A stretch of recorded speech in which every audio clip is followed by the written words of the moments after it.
E aí, Cláudio? Como é que você tá, meu amigo? Tudo Essa ótimo, música você Roberto? conhece? Reconheço, sim. Eu Muito. sou, eu adoro os clássicos do rock. Que legal.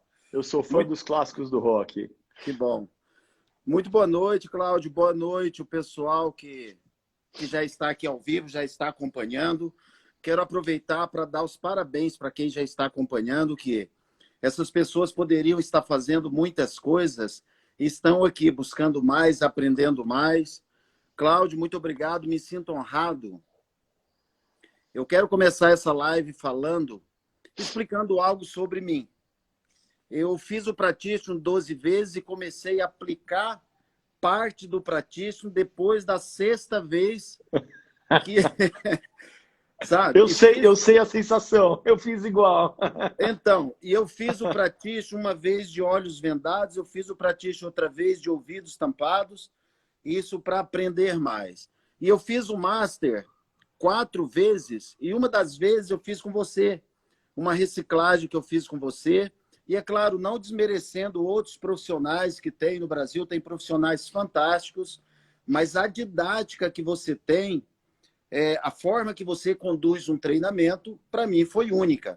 Tanto é que dentro dos meus treinamentos eu cito sempre você como didática, de como colocar o ensinamento, porque muitas pessoas têm muito conhecimento, muitos Sim. no mundo inteiro, mas na hora de passar de uma forma que o outro ser humano entenda e possa levar isso para a vida, nós sabemos que são poucos, né? E aprendido. Eu aprendi, não nasci com isso. Eu não fui um bebê eloquente. Isso, exatamente. Então, muito obrigado, me sinto honrado pela sua participação e vou deixar você se apresentar. Então, hoje eu não vou falar nada, tá bem? Se quiser fazer perguntas, claro, faça Eu vou perguntas. acompanhar as perguntas aqui e eu vou deixar, eu sei que você gosta de falar. Quando eu perdi o medo de falar, depois que eu perdi o medo de falar em público, Claudinho, eu não deixo mais as outras pessoas falar nem live. Esses dias uma moça foi fazer uma live comigo e antes de começar ela me ligou e falou assim, olha, Norberto, eu tenho um coraçãozinho aqui, quando eu levantar você para. Então, Sabe rapaz, quem faz assim também? É o próprio Jô Soares. é, Eu brinco que o Jô Soares, quando ele entrevista ele mesmo. sim. Ele pergunta, já Ele responde, já dá pergunta, já responde e dá opinião. o que, a causa, o problema, ou seja, a solução, ele já O responde. convidado está lá para ouvir ele se entrevistar. Que legal. Mas o Jô Soares é fantástico. Eu sempre gostei de assisti-lo para aprender metamodelo com ele. Ele é fantástico no metamodelo, né? Sim, eles Ele têm tem um uma poder muito habilidade grande. muito boa de comunicação. Então tá, jóia. Assim, para a gente primeiro perguntar para o pessoal que estão nos assistindo se estão ouvindo bem, se não tem eco, aproveitar para dar uma clicada no coraçãozinho que tem Quanto aí do mais você lado. clicar, mais O o Instagram robozinho do Instagram acha manda, que né? tem conteúdo bom e aí ele repassa para mais gente. E também o aviãozinho, né? Que se cada um mandar para no mínimo 3 pessoas, são 45 pessoas nesse momento, mais um pouco, recebendo notificações. Então, encaminhe para a pessoa que aqui é um conteúdo único e raro, né, Cláudio? Não é toda hora que consegue pegar você para passar conteúdo, né? Em função de tantas coisas que você faz. E a gente vai, eu não sei quanto tempo você tem, então você vai falar. Até o Instagram expulsar a gente hoje. Então, até 6 horas da manhã nós vamos ficar por aqui. Mas nós vamos falar aí uns 30 minutos, você vai falar uns 30 minutos, eu tenho algumas perguntas para te fazer, e Boa. eu vou acompanhando a pergunta do pessoal. Eu também entro ao vivo depois às 21h07 para falar sobre entrevista de emprego, pelo convite de uma pessoa, que é Que importante legal. também. Mas eu tenho algumas perguntas já anotadas que quando ficaram sabendo que você vinha aqui, já mandaram ver, tá bom? Então Boa, fique à pode perguntar. vontade. Eu sei que você dispensa a apresentação, mas fique à vontade aí para iniciar. Meu nome é Cláudio Lara, fui advogado durante parte da minha vida, não satisfeito com a advocacia, eu decidi ser diplomata. E para isso tem que ter um concurso público, e o concurso público é super difícil. Eu fiquei 2 anos estudando para tentar passar nesse concurso público do Itamaraty, e não conseguia. E tinha um colega meu que estava também há 2 ou 3 anos tentando passar nesse concurso público, e ele também estava já estávamos na desistência, até que ele chegou e falou, ó, tem um curso que deixa a gente mais inteligente. E aí eu fui fazer esse tal de curso que deixa a gente mais inteligente, que era um practitioner. Né? E aí eu fui fazer e realmente ampliou minha cabeça de tal maneira que não voltei atrás. Tanto é que depois disso comecei a praticar a PNL, comecei a ir em todos os treinamentos possíveis de programação neurolinguística. Aí fui para os Estados Unidos em 2007 para conhecer o próprio Dr. Richard Bandler, que é o criador da PNL, e aí não parei mais. Aí continuei meio que seguindo, né, o Dr. Bandler, em todos os países que ele ia, eu ia atrás nos treinamentos dele. E em 2010 ele me chamou para ser assistente dele. E em 2011 eu recebi o título de Master Trainer dele, né? Então, nós somos em 30, acho que uns 30 e poucos no mundo. Dos 30 e poucos, quem ainda continua ministrando, acho que são uns 18, 19 Master Trainers que continuam na ativa. Tem muitos que já encerraram carreira, já se aposentaram, enfim. E eu resolvi, então, quando eu conheci o Richard lá em 2007, eu falei, uau, esse cara é um gênio, ele realmente é genial. É uma pessoa, assim, fora da curva, e aí eu resolvi, não, eu vou aprender tudo que eu posso com ele. O jeito dele ensinar é muito diferente do jeito que normalmente se ensina. Então, eu falei, não, eu preciso levar esta PNL para o Brasil, porque as pessoas não conhecem essa PNL. E aí, em 2008, 2009, eu ministrei meu primeiro practitioner aqui no Brasil, e aí foi aquela coisa de 5 alunos na sala só, e varei a noite estudando para ensinar para o dia seguinte. Então foram 8 dias sem dormir, né? O que eu vou falar amanhã? Então eu passava a noite inteira estudando para o dia seguinte ficar falando, e aí o dia seguinte à noite estudava de novo. Foram 8 dias assim. Então todo mundo começa assim, né? Ninguém Sim. começa falando e sendo perfeito, porque acho que isso nem existe. E quando a gente fala sobre estado emocional, né, PNL está muito vinculado a estado emocional, controle de estado emocional, como lidar com as emoções, principalmente porque a PNL surgiu na década de 70 num ambiente muito terapeutizado. Tanto o Dr. Bandler quanto o Grinder, eles estavam num meio muito terapeutizado. Era um ambiente onde existiam mais de 150 diferentes escolas de psicoterapia. Então, era a década de 70 em Santa Cruz, na Califórnia. Era como se fosse o Vale do Silício da psicologia. Né? Então, era o Vale do Silício da psicologia lá.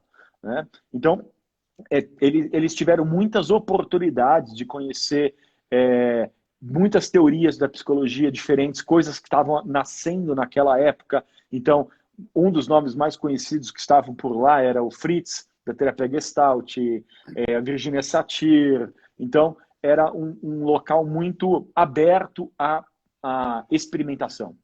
Ainda mais que foi junto da década de 70, onde existia o quê? Abertura, né? Aquela coisa da década de 70, muita abertura para a liberdade de expressão, a liberdade de uso de psicotrópicos, aliás, existia muito naquela época, né? Principalmente Califórnia, né? São Francisco é menos de 40 minutos de carro de lá. Então, o ambiente foi muito facilitador. Então lá era o Parque dos Experimentos. Era o parque dos experimentos da psicologia. Então tinha gente que experimentava de tudo, como trabalhar o ego em piscinas de nudez, como usar drogas, Então existia de tudo naquela época. Então eles tiveram muitas opções de estudar terapeutas que tinham resultado. Então eles foram meio que com um olhar científico, ok, eu vou realmente verificar se esses caras, se esses métodos terapêuticos estão dando resultado real ou são só teorias. Né? Então, eles foram praticando o que eles faziam e tentando computar, porque, principalmente, o Richard, ele é o cara da computação, ele era matemático. Então, ele tinha uma cabeça muito matemática de, ok, qual é o processo, quais são os passos, O Grinder era o linguista, então ele tinha que nomenclar, dar nome para as coisas. Então, era um processo muito científico, de verdade. Foi uma criação científica mesmo, o processo, né? Então, o Richard e o Bandler, o Bandler e o Grinder, eles meio que se misturaram nessa época e ficaram 10 anos fazendo isso. Né? Eles ficaram 10 anos estudando linguagem, estudando comportamento humano, estudando terapeutas, estudando aquilo que facilitava o ser humano se transformar em algo melhor. Né? Então, eles iam em manicômios, ver como é que era o tratamento dos loucos, de hospício, pessoas com esquizofrenia, pessoas com todos os tipos de doenças mentais que você nem pode imaginar, né? Tipo, a lista inteira do DSM eles já tinham percorrido. Então, o interessante disso é que hoje, mais de 50 anos depois do surgimento da PNL, ela continua a ser desenvolvida. Principalmente nos últimos 10 anos, ela deu um salto pelas pesquisas científicas que hoje em dia a gente tem, que antigamente a gente não tinha, de neurociência. Então, a neurociência deu muita base e deu muito dado, muita evidência para aquilo que eles estavam fazendo há 40, 50 anos atrás. Então, Sim. hoje em dia, você tem muito da neurociência dando base para o nosso processo. E também a PNL, aquele estudo, ajudou muito a neurociência, né? Em entendimento e buscar mais, né? Sim. Então, o que aconteceu é que hoje a gente tem um conhecimento de evidências científicas para comprovar como que a nossa comunicação influencia quem a gente é, como a gente pensa, os nossos estados emocionais, como é que a gente muda um pensamento, como é que a gente constrói uma crença, como é que a gente valoriza coisas. Então, a gente sabe que o jeito de se comunicar, a nossa comunicação, tanto interna, você com você mesmo, quanto a externa, quando você se comunica com o outro, ela é um dos maiores influenciadores de quem você é. Então, desde criança, você ouve coisas dos seus pais, da sua mãe, eles criam e dão conclusões para você, porque quando a gente é criança, a gente não tem como tirar conclusões das coisas, principalmente porque a gente não tem palavras na nossa cabeça, a gente não tem um vocabulário amplo e a gente não tem experiência. A gente não tem, literalmente, criança não tem experiência de vida. Então, o que a gente acaba fazendo? Ouvindo os pais, ouvindo aqueles que você considera mais experientes, mais sábios, ou aqueles que você normalmente respeita ou até ouve por obrigação. Se eu não ouvir, me batem. Né? Na geração anterior, era bem isso. Né? Criança Sim. Tinha que ficar quieto e ouvir o pai. Então, o que acaba acontecendo é que, como a criança não tem um raciocínio crítico formado, na verdade, o raciocínio crítico só acaba se desenvolvendo com 21 anos de idade, 21, 22 anos, que o lobo frontal se estabiliza de verdade. Então, só depois de 21, 22 anos que de verdade a gente tem o nosso cérebro totalmente construído e preparado para pegar as experiências de vida e julgar sobre ela, tomar decisões sobre ela, enfim. Então, a parte analítica ela vem bem depois, né? Vem bem depois. Muitas pessoas não sabem disso, né? Os pais, por exemplo, querem ensinar um filho explicando de uma forma lógica. Uma criança, ele tem um instinto e a parte emocional, talvez, dependendo da idade, né? Então, os pais começam a falar coisas pela própria experiência dos pais. E talvez a experiência dos pais nem tenha sido a melhor. Então, o julgamento que eles vão dar, as conclusões que eles vão ter, é de acordo com a experiência que eles tiveram de vida. Então, também não é para olhar o pai e culpar o pai pelo quem você é hoje. Mas o pai e a mãe sempre fazem o que é melhor, de acordo com o que eles acreditam, né? De acordo com os próprios valores, de acordo com as próprias crenças.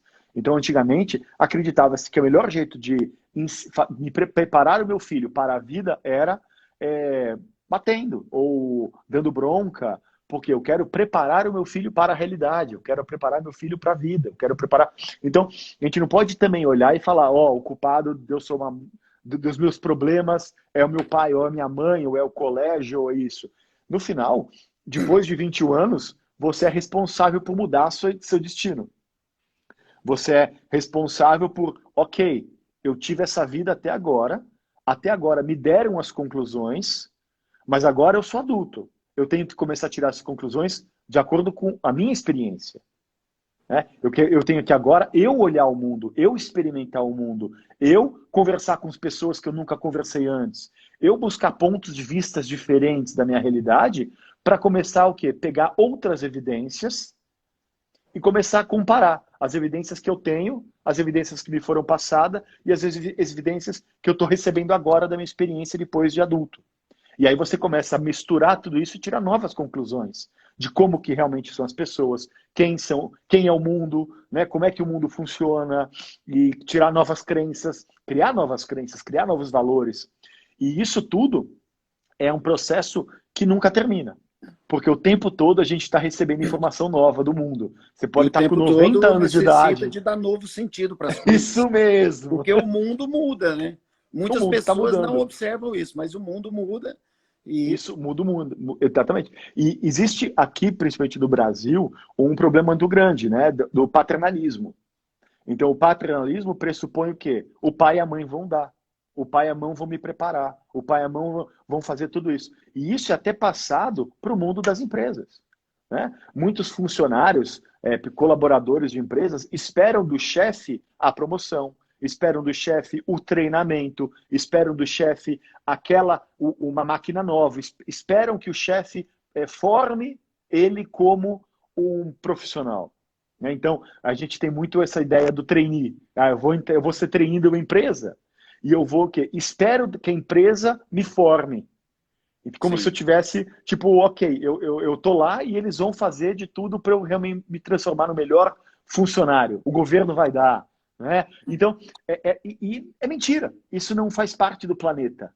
Né? Você vê, a realidade do planeta não é essa. Seria lindo, seria utópico, se a gente pudesse simplesmente ficar esperando e o mundo trazendo as coisas para a gente. Mas o mundo não é verdade. Você vai para a selva, né? E se o leãozinho não aprende a caçar, ele morre com 3 anos de idade. Porque o pai e a mãe não vão ficar alimentando ele pro resto da vida. O bebê leão morre. E não é diferente da gente.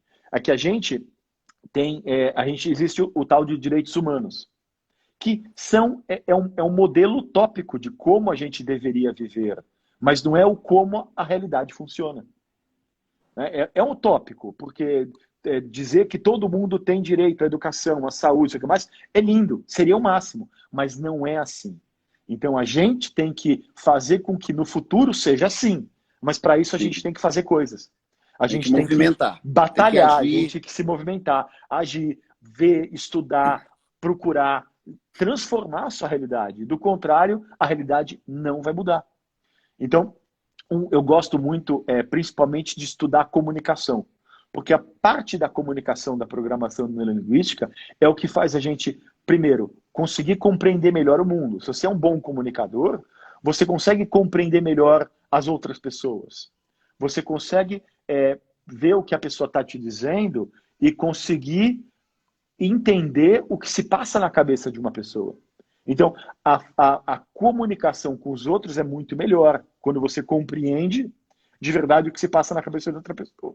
Então, uma vez que você começa a compreender a outra pessoa, você também começa a se perguntar quantas pressuposições eu já não tive sobre ela, quantas leituras mentais eu já não fiz sobre ela. E aí você começa a perceber que muitas das coisas que as pessoas fazem não tem nada a ver com você, tem a ver com elas mesmas. Elas fazem as coisas por elas. Então, ela falou isso para me causar um mal. Não. Ninguém faz nada para causar um mal para alguém. Ela faz isso para um benefício dela. Então, ou quando você pensa, alguém pensa e olha para o outro e fala, eu sei que ela fez de propósito. Tá, como que você sabe que alguém fez alguma coisa de propósito? Quais são as evidências que você tem de que alguém fez uma coisa propositalmente? E a gente não sabe de verdade, é muito do achismo. A gente conclui coisas com base em achismo, em vez de perguntar, eu vi que você fez isso. Por que que você fez isso? Né?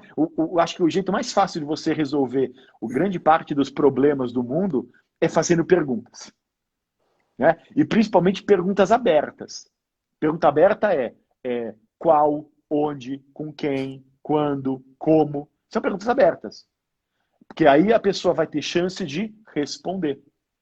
Quando a gente faz pergunta fechada, a gente já está presumindo a realidade. Então, você saiu ontem à noite para fazer o quê? Ou melhor, você saiu à noite ontem? Eu estou presumindo que você saiu. Você me fez, você não gostou disso, não é? Então, são perguntas fechadas que já presumem uma resposta da pessoa.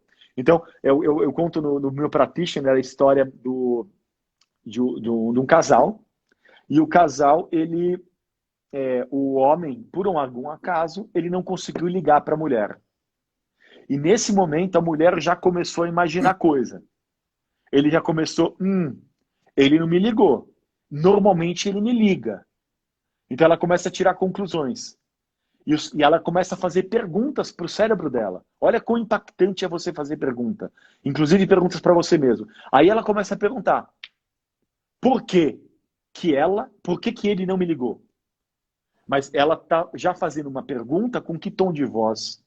Com que estado emocional? Né? Então, o tipo de pergunta que a pessoa faz, o tom de voz que ela usa e o estado emocional que ela faz, produz o potencial de resposta do cérebro. Então, se essa mulher perguntar, né? Ou pode ser um homem, por que ele não me ligou? O cérebro vai começar o quê? Buscar motivos. Então vai criar uma imagem mental que o marido está, sei lá, no trabalho e o celular acabou a bateria. O cérebro vai buscar uma outra imagem, vai criar uma outra imagem, onde ele foi assassinado. E vai criar uma outra imagem, onde ele está com a outra. E dessas 3 imagens que o cérebro dessa pessoa criou, normalmente o cérebro vai para aquela que tem mais emoção. Qual dessas vai ter mais emoção? Ele com a outra, porque eu prefiro ele morto. Então, como eu prefiro ele morto, quimicamente eu prefiro ele... quimicamente, qual que é o maior estado emocional? Pior, ou até melhor, é aquele ali. Então, meu cérebro foca a direção, ele com uma outra, e eu começo a fazer mais perguntas. Quem que é? O que eles estão fazendo? Eu começo a criar uma narrativa interna, criar uma história dentro de mim, onde eu estou construindo uma nova realidade. Eu estou construindo um mapa de mundo onde meu marido saiu de casa, não me ligou, está com a outra, e eu consigo até já imaginar o que eles estão fazendo, e onde estão fazendo, e quem que é a megera. E nesse... Então, e aí o que acontece? Eu já construí esse mapa de realidade, e meu estado emocional... Impactou meu estado emocional. E aí o que acontece? O coitado chega em casa. Coitado chega em casa sem saber o que aconteceu, mas já recebe o quê? 2 pés no peito, sem saber por quê. Nesse dia ele não recebeu vinho, comida pronta. Não recebeu nada. Porque ela continuou o quê? Na realidade que ela construiu, e ele chegou em casa porque estava atrasado no trânsito, porque acabou o celular, teve várias coisas que podiam ter acontecido.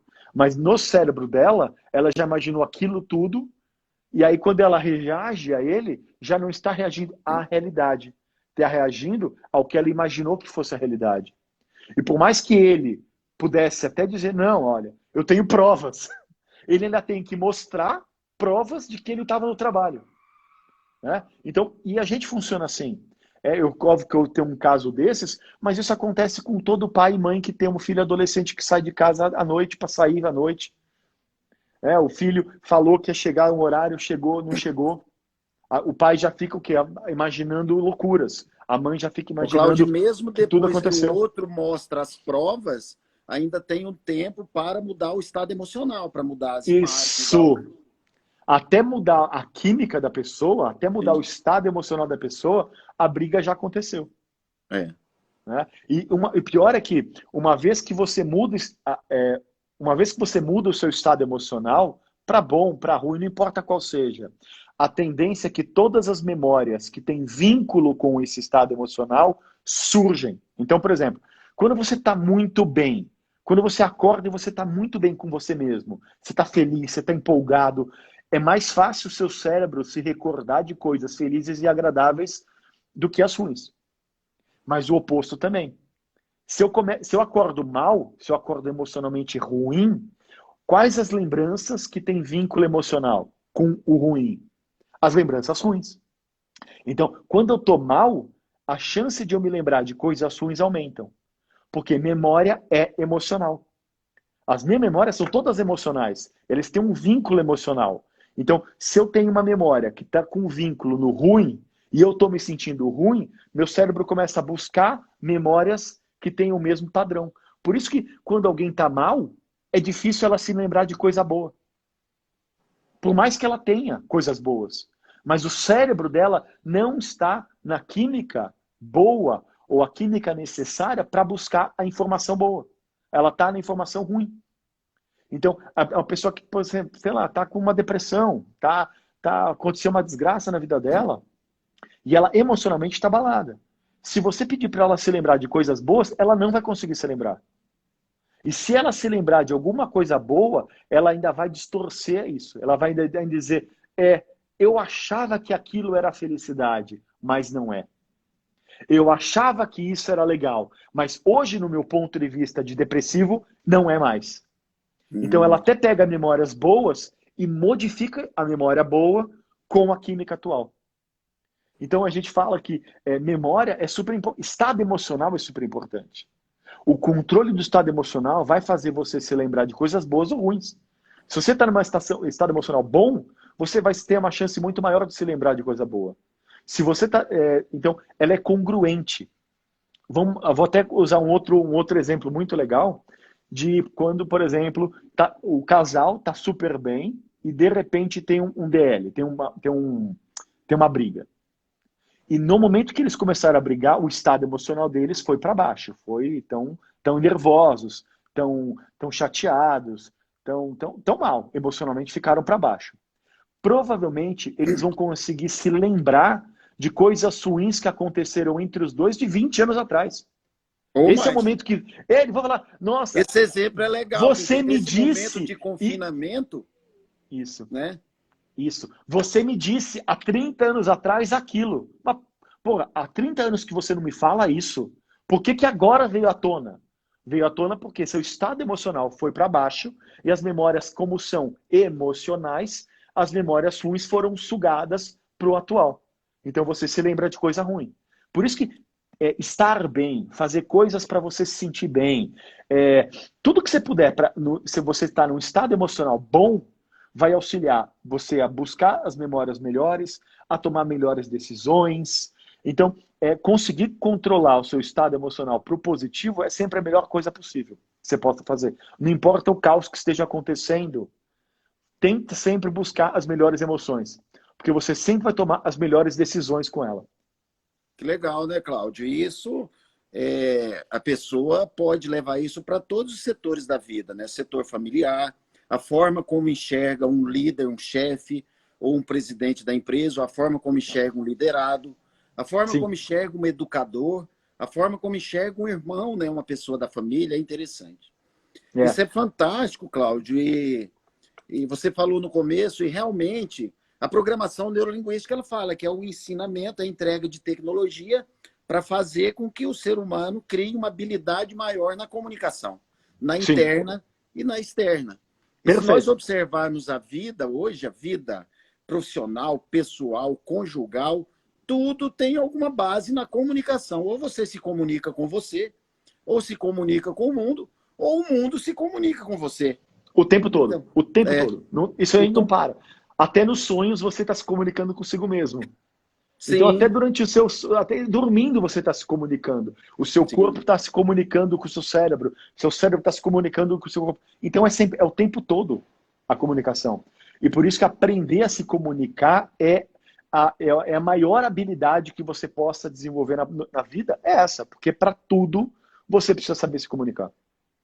E a base de tudo, quando você aprende a se comunicar melhor com você, automaticamente vai refletir em todos os seu tipo de comunicação que você tem. Você vai entender diferente o mundo, vai ver coisas diferentes, vai ver o mundo diferente. Na linguagem nossa, vai criar um mapa diferente. A representação cerebral ela vai ser totalmente diferente. É isso mesmo. Cláudio, eu sei que não dá tempo de passar muitas coisas, mas se você pudesse passar uma dica para essa turminha que está assistindo aí. Aqui tem algumas perguntas, o Wagner Sardinha.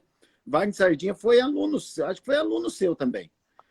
Tem algumas perguntas aqui, mas se você pudesse passar uma dica para essas pessoas para mudar o seu estado emocional, ou seja, o que pode utilizar que tem um poder muito grande, principalmente agora, e se a gente puder direcionar, inclusive, para esse momento, relacionamento conjugal, familiar, com o filho, né? Porque vem muito a calhar nesse momento, né? Perfeito. Quando a gente vamos imaginar, então, que eu tenho que... Vamos pensar no hoje. O hoje a gente está um processo um pouco complexo, porque a gente não tem muita certeza sobre o que vai acontecer. Sobre a saúde, sobre Covid, sobre todas as coisas que estão acontecendo. Não existem tantas certezas. A gente tem mais dúvidas hoje em dia do que certezas. Tá? E o seu cérebro, ele cria muita ansiedade enquanto ficar incerto. O cérebro incerto não é bom. O cérebro incerto, ele é bom até você ter força, né, ou impulsionar você a buscar uma informação nova. Então, eu estou incerto sobre alguma coisa, eu estou em dúvida sobre alguma coisa, o seu cérebro está aberto nesse momento para buscar informação. Mas para que ele quer buscar informação? Para tirar uma conclusão disso. E se ele não consegue tirar essa conclusão, ele continua em ansiedade. Ele continua em: cadê a informação que eu preciso para concluir?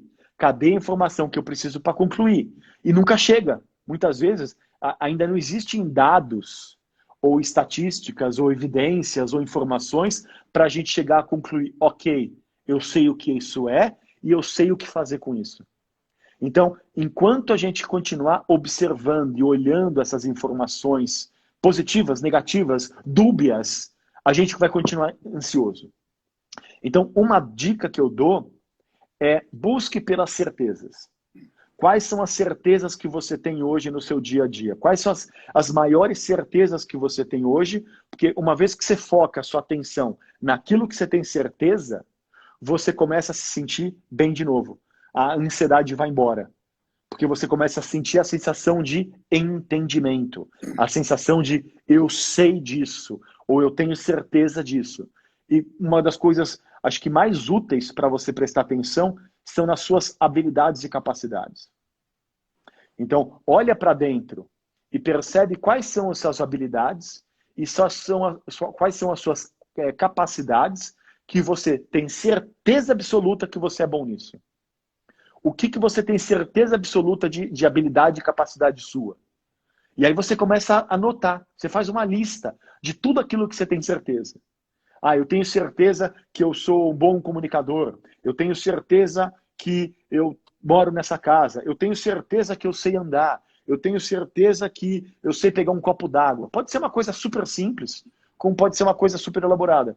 Mas é fazer o cérebro ir para a certeza. Porque daí ele vai ter o alívio da sensação de: ok, eu não estou louco, eu não estou ansioso, eu não estou mais no não sei. Eu estou na certeza. Legal. Né? E uma segunda dica que eu quero passar para vocês é: quando você não estiver emocionalmente bem, tá? O que você faz quando você não estiver bem? Eu uso um truque que chama-se sentir-se ridículo. Eu faço alguma coisa para me sentir ridículo. Porque quando eu faço alguma coisa e eu me sinto ridículo de ter feito isso, eu saio do meu padrão comportamental, eu saio da minha zona de conforto. Então, por exemplo, o que eu faço normalmente? Eu não estou muito bem, eu tenho que primeiro resetar esse estado emocional. Eu tenho que sair desse estado emocional. Então, eu faço alguma coisa que eu me deixo ridículo. Então, eu vou na rua, por exemplo, e começo a fazer uma dança. Faço uma dança estranha no meio da rua, mesmo na frente de pessoas. Porque eu sei que isso vai me fazer me sentir ridículo e vai me tirar do padrão do estado emocional que eu estava. E nesse momento eu consigo o quê? Opa, tô resetado. E eu posso começar a buscar o quê? O que eu quero. Então, eu vou buscar agora felicidade, eu vou buscar agora curiosidade, eu sair do negativo. Outra coisa que eu faço quando não tem muita gente, não tem como me expor ao ridículo em outras pessoas, eu faço alguma coisa que eu me sentiria ridículo de fazer. Então, por exemplo, eu puxo o ar e faço caretas no espelho. Então, eu faço alguma coisa que me tira desse padrão.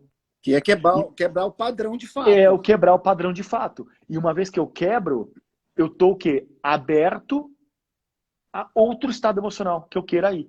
Então, eu vou, por exemplo, eu sei que quando eu sorrio, eu me sinto bem. O que eu faço? Eu dou um sorriso. Eu já Pronto. sei como fazer, então. Eu já sei como fazer. Então, Né? Claudinha, então nós poderíamos colocar como uma pressuposição que então sair de um estado emocional ou gerenciar a ansiedade, é claro que tem que observar casos, Sim. é fácil, porque existem muitas pessoas que falam assim, isso não tem cura, isso não resolve, isso... Então, existem os caminhos, e os caminhos, na verdade, estão dentro da pessoa, né?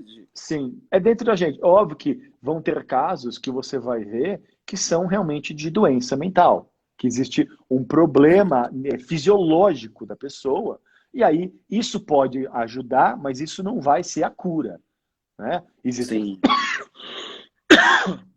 outras coisas que você pode fazer para ir atrás disso. Então, tem um colega meu que chama Daniel Amen. Acho que eu já falei ele numa live minha. Ele é um psiquiatra americano. E ele tem um livro que ele fala que é o fim das doenças mentais. E, na verdade, é um psiquiatra que ele é especialista em SPECT, que é um tipo de imagem do cérebro. Ele tira... É como se fosse esses aparatos que tiram foto do seu cérebro quando ele está funcionando. E ele mensura tanto a circulação sanguínea, quanto... São duas coisas que ele está mensurando. E ele consegue identificar, por exemplo, esse cérebro está com falta de circulação no lobo frontal aqui. Ou esse cérebro está com falta de circulação nessa região parietal. Ou ele consegue identificar fisiologicamente o porquê que talvez alguém tenha uma ansiedade, tenha uma depressão, tenha uma doença que a gente considera uma doença mental. E o legal é que ele está tirando o aspecto da doença mental da mente. Ele fala que doença mental não é uma doença da mente, é uma doença do físico, é uma doença do cérebro. E isso eu acho que é uma grande transformação do ponto de vista. Porque as pessoas que têm algum problema mental, muitas delas têm vergonha. Sim. Porque elas acham que é um problema mental. E se ela descobre que não é mental, que é físico, ela deixa de ter vergonha, porque é físico. É igual eu quebrei uma perna, eu vou ter vergonha porque eu quebrei uma perna? Não, é físico. Eu estou mancando por causa de um problema físico, não mental. Não Aí a é, não é imagem que eu muda, sou posso louco. resolver ou não posso? Se eu posso resolver, vou lá e resolvo. Exatamente, tem tratamento, tem. Eu vou até pegar o nome do livro, já perguntaram, chama The End of Mental Illness. The End of Mental Illness. Só tem em inglês, tá? Eu vou pegar aqui, tá aqui do lado, tá parte dos meus livros.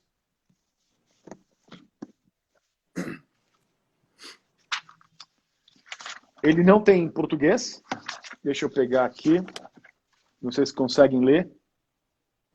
Maravilha. Daniel. Tem uma pessoa da equipe acompanhando a gente aí, o Davi, se puder colocar aqui embaixo para o pessoal. Legal, é um Mas livro muito legal. no Google lá e escrever não tão certo, Vai conseguir. Conserta. Conserta. Né? Mesmo que digitou errado, vai consertar assim mesmo. Maravilha, Claudinho. E é interessante sobre essa parte mental que quem é considerado que tem uma doença mental, com o avanço da neurociência, nós já temos estudos, né? Estudos Sim. Caminhando, porque explicar sobre o cérebro, nós não vamos nunca conseguir explicar. Nós quem sabe, eu espero que um dia a gente consiga explicar tudo. Assim você vai chegar lá. Quando a gente for explicar sobre o cérebro, ou seja, nós estamos explicando sobre o cérebro agora, só que nós já estamos muito atrasados sobre o cérebro. Sim. Né? Isso Sim. é muito bom porque avança muito, estudos mostram, estudos recentes para neurociência, às vezes 30 anos, que parte do cérebro pode treinar a fazer uma função que não era dele. Muito legal. Fantástico. Ou seja, então, plasticidade, né? O exemplo do Herbert Viana, que é um brasileiro, né, que foi tirado uma parte dele, que era uma função, e alguns neurocientistas falam que é possível hoje produzir, né, a neuroplasticidade do cérebro, produzir novas conexões, e também pegar uma outra parte do cérebro que falava assim, essa parte é do olfato, mas Sim. Vamos treinar ela para falar. Isso é fantástico, né? São estudos. Não só isso, né? Você tem no seu hipotálamo nascimento de célula-tronco até o último dia de vida. Olha que E legal. isso é uma coisa que a gente não sabe, ou melhor, a neurogênese é o quê? Todos os dias você tem neurônio novo sendo construído no seu cérebro. Aquela ideia, na época do colégio, eu tenho 43, tá? Na época do colégio, eu aprendi que você nasceu com o número de neurônios exato e eles iam morrendo com o tempo. Hoje em dia a gente já sabe que, não, você tem neurônios novos o tempo todo. A neurogênese é uma coisa que acontece. Basta o quê? Você estar bem alimentado, com uma boa saúde, aprendendo coisas novas. Alimentado, Né? Principalmente, que é o segundo cérebro nosso ali, né? Que se comunica o tempo todo, Com né? certeza, com certeza. O Maravilha. cérebro, o anthemic brain é o intestino, né? Sim, O intestino, 90% da nossa serotonina é produzida no intestino. sim, Né? sim. Mais de 90% é tudo produzido no intestino pelas nossas bactérias. Então, não tem a separação corpo e mente. É tudo a mesma coisa, é o sistema. Tem que cuidar de tudo, senão o tudo também não vai funcionar no futuro. Né? Maravilha, Cláudio. O tempo passa muito rápido, né? O tempo cronológico. Isso é magnífico, isso é fantástico. Eu sei que teve perguntas, eu quero já... Tem alguns treinadores aí na live, tá? A gente citar o nome de um e não citar de outro, né? Não Fica é legal. feio. Ela pode se sentir mal depois. Aquele Mas que daí nós ela não faz a citamos. dança ridícula e sente bem. Mas só para saber que tem vários treinadores, tem alunos, tanto seu quanto meu aí, acompanhando. Que bom, maravilha. Quem não conseguiu uma resposta para a pergunta dentro das explicações, né, Claudinho? Porque essa explicação que você passou sobre administração das emoções, ou seja, gerenciamento emocional, que já embute ansiedade e várias outras coisas aí, embutido na linguagem, você falou de switch, de squash, reestruturação mental. Para quem estudou PNL, né, que tem entendimento disso, sabe do que está sendo falado. Mas tem algumas perguntas, mas eu tenho uma pergunta aqui. Fale, manda. Eu quero pegar a pergunta lá do Wagner, não vai dar para responder os outros, né? Depois a gente procura responder, eu vou procurar as perguntas aí, aqui, procurar responder todas. O Wagner, ele perguntou assim, qual foi o momento, ele colocou como inflexão. Qual foi o momento de mais aprendizado seu da PNL? PNL, é isso. Foi quando eu percebi que PNL não é terapia. PNL é um modelo educacional. Que legal. Que eu sempre aprendi que PNL era terapia ou alguma coisa vinculada com terapia. Então, todas as técnicas que a gente quase ensina são de terapia, cura rápida de fobia, ressignificação. E eu percebi que não, que isso é subproduto da PNL. A PNL é a habilidade de você conseguir se educar e a pensar de uma maneira tão ampla que o seu mundo aumenta. Então ela serve para qualquer coisa. Tudo. Ela serve para qualquer área, qualquer coisa, para tudo, literalmente. É uma habilidade acima de qualquer habilidade. Porque uma vez que você tem a habilidade de comunicação que a gente está falando aqui, todas as outras habilidades melhoram. É interessante isso, porque é importante saber que dá para utilizar em tudo, né? Ou seja, já utilizamos em tudo, não sabemos. Não sabemos utilizar com tanta habilidade, não é isso? Porque esses dias eu tenho feito, desde o dia 18 de março, eu estou confinado aqui no sul de Minas, dentro do Instituto Rompendo Limites, aqui nesse momento. Eu remanejei os treinamentos, como você também, e eu tenho feito muitas lives, e PNL aplicada a cada segmento. Então, não existe um segmento que a PNL não possa ser aplicada. Não existe. Né? Não existe. Então, não existe, porque são seres humanos, é comunicação, então serve para tudo. Sim. Que maravilha. Ô, Cláudio, eu quero fazer uma pergunta para você, que a gente sabe hoje que aqui nós temos alunos nossos que já fizeram treinamentos, tanto o Practitioner quanto o Master, né? Practitioner, Master com você também. O Master eu não aplico, eu indico os meus alunos que fizeram o Practitioner comigo e fazer o Master com você. Eu sei que tem vários outros profissionais capacitados no Brasil também. Sim. Mas assim, eu, Norberto, entendi que a sua forma de entregar é um avanço muito grande no Master e nos outros treinamentos. É como o que a pessoa pode observar, um aluno que ainda não fez, que já estudou algum livro de PNL, o que ele pode observar para fazer o treinamento. Porque nós sabemos que tem pessoas aplicando o treinamento. Eu também não indico, eu já assisti alguns vídeos seus falando sobre PNL online, a introdução, tudo bem, o que é PNL, tudo bem, mas para a pessoa aprender é importante sentir, vivenciar. Tem algumas pessoas aplicando practitioner dentro dos cursos online, dando certificado de 4 horas, ou seja, o curso online, practitioner de 4 horas, né? Algumas pessoas não dá nem para falar formação sobre o assunto em 4 horas. Em trainer, rapaz, eu fico 7 dias e depois eu convido aquela turma minha de novo para a gente, porque falta, né? A gente quer entregar mais. Tem pessoas no Brasil entregando treino PNL em 2 dias, sabe?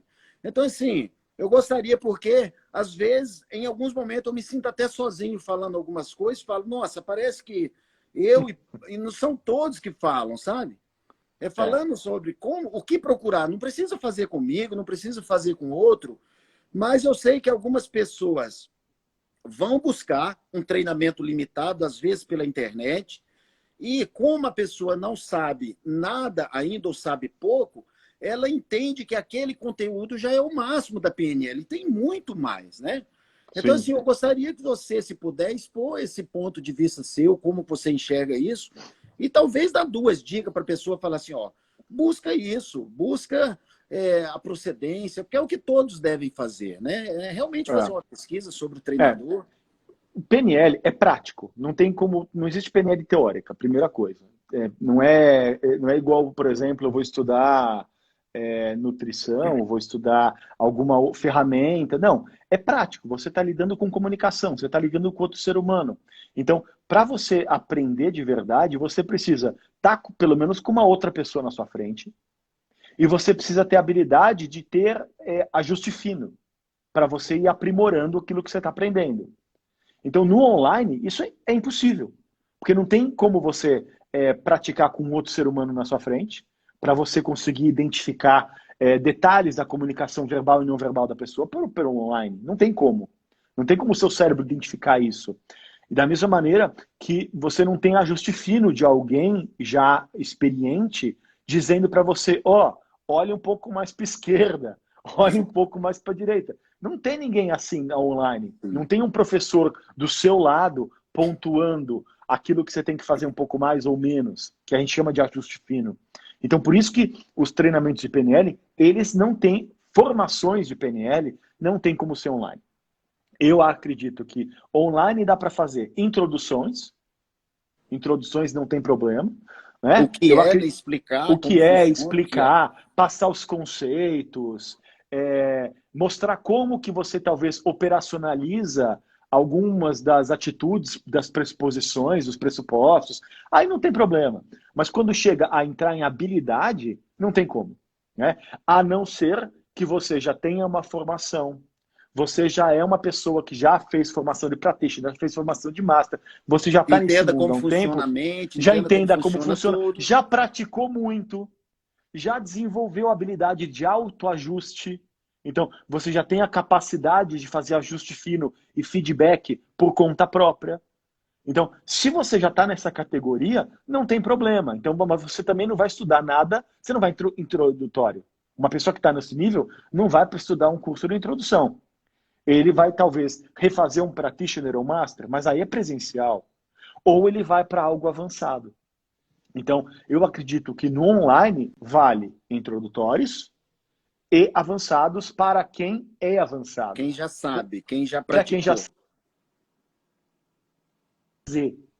para quem já tem habilidade de ajuste fino próprio, para aquele que já consegue passar feedback para ele mesmo. Tipo, eu consigo reparar minha própria ação e eu mesmo consigo me dar feedback.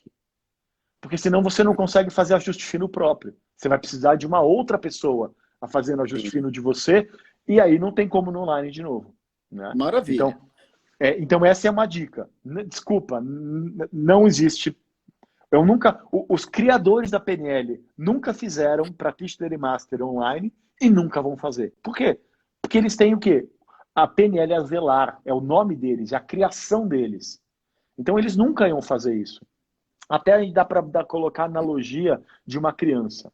Se você pega uma criança de 3 anos e coloca num colégio com outras crianças, ela vai aprender com as outras crianças, não vai? Agora, coloca essa mesma criança na frente da televisão, vendo crianças brincarem. Ela não vai aprender. Que legal. Não vai aprender. Porque o neurônio espelho só funciona com a presença de um ser humano. Ela não vai funcionar na presença de um aparato como um celular. Né? Então, e busque, óbvio, evidências. Busque evidências de que o treinador que você está aprendendo tem um bom histórico. Né? Tem que os alunos desses tenham bons resultados. Que os alunos tenham bons resultados. Acho que isso é uma boa métrica. Verificar se os alunos são bons. E outra coisa muito legal é buscar alunos que já fizeram com esse... Vamos imaginar aqui. Eu quero fazer com o treinador Zé. O Zé, tá? Eu vou fazer com o Zé. Agora, o que eu tenho que saber dos alunos do Zé? Se teve algum aluno do Zé que já fez treinamento em outros locais. Que legal. Tem algum aluno do Zé que fez treinamento com o Zé, mas também fez treinamento com o João e com o Paulo? Que eu pegou quero saber. 3 pontos de vista. Pegou 3 pontos de vista para ele tomar a decisão. Ok. Diferente, né? Isso. Porque às vezes, assim, a apostila ela é idêntica, né? Mas a forma de passar realmente muda. Pode, e é claro que 3 pessoas diferentes com habilidade pode até somar, mas às vezes não passou longe de entregar a PNL, está explicando outra coisa lá. Então, porque principalmente a comparação, a gente usa, o cérebro busca comparações. Se você não tem como comparar, não tem como você decidir. Então você tem que buscar pessoas que já fizeram a comparação para ela te auxiliar na decisão. Então, eu já fiz o curso com 10 pessoas. E dessas 10 pessoas, esses 3 valem a pena. E aqueles 7 não. Então ele já fez o trabalho de comparar. Então isso é um trabalho mais extenso, que o aluno vai ter que fazer antes de ter uma decisão. Porque ela tem que buscar alunos que já fizeram cursos e não só um curso. Mais de um curso, porque eles têm o quê? Um ponto de vista que o leigo não tem. Que bom. Você comentou, Cláudio, que você está preparando, já está pronto, um curso de PNL, esse vai ser online, vai ser avançado. Na realidade, mudou. Mudou? Mudou, o avançado vai sair mais para frente, e eu vou fazer um que não é avançado agora, que ele é um introdutório, mas que também serve para pessoas que já fizeram a formação de PNL. Olha, que legal. Então, ele não vai, eu não vou ensinar nada de PNL técnico nesse curso. Eu vou ensinar como usar a PNL em si mesmo. Então, é um curso onde você usa a PNL consigo mesmo. Então, se você nunca viu PNL na vida, você vai aprender a usar a PNL com você mesmo.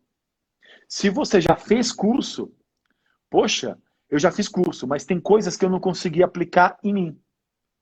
Eu aprendi a técnica, mas quando eu faço a técnica em mim, não dá certo. Ou não funciona tão bem. E eu continuo com aquela ansiedade, eu continuo com aquele diálogo interno, eu continuo... Então, muitas vezes o aluno, ele não consegue aplicar em si mesmo. Ele sabe aplicar no outro, mas ele não sabe aplicar em si mesmo. Então, esse curso vai ser direcionado para esse público. Ok? Você nunca fez curso? Você vai aprender a usar a PNL para você mesmo. Você já fez curso e não está conseguindo usar em você mesmo? Também vai servir para essa pessoa. E, na realidade, a gravação acabou domingo. As gravações acabaram domingo.